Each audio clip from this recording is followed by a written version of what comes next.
of close the loop on some 2018 stuff. New York, your home state, you were born in Brooklyn. Yes. The chairman of the DNC, Tom Perez, endorsed Andrew Cuomo, who's locked in a pretty competitive primary with Cynthia Nixon. Our Revolution has endorsed Cynthia Nixon. Do you think that was a mistake for the chair of the DNC? Absolutely.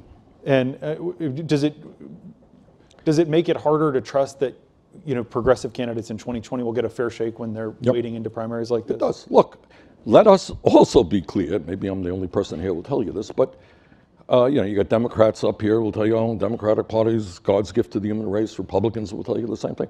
Look, there is massive discontent with the political system. People don't vote. People often hold their noses and they vote. And I think, by and large, especially in the Democratic Party, what I have said, as you indicated, I am an independent who has caucused with the Democrats, for my whole political life here in Washington, is open the doors of the Democratic Party. Welcome working people, welcome young people in, welcome idealism in. So when you have the head of the DNC, and I've worked okay with Perez on some areas, and I'll mention that in a moment, but to endorse one candidate over the other is not what the chair of the DNC should be doing. Now, one of the areas that we have worked on, we will see what happens, man, and this will be a very big deal. Right now, as you know, when I ran, you had many super delegates, almost all of whom ended up supporting Hillary Clinton. And I think there is a widespread understanding that's just not right. And in fact, you had super delegates voting for Clinton in states that I won pretty handsomely. Right.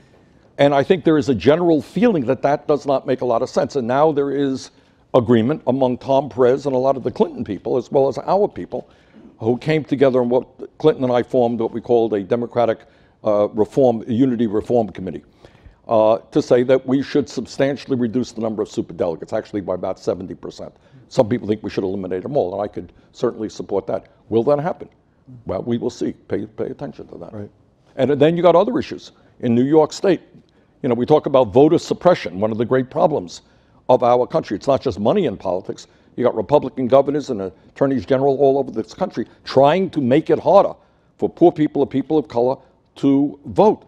How outrageous is that? Go to New York State and find out that if you're going to participate in the Democratic primary, you have got to be registered as a Democrat 6 months before that primary.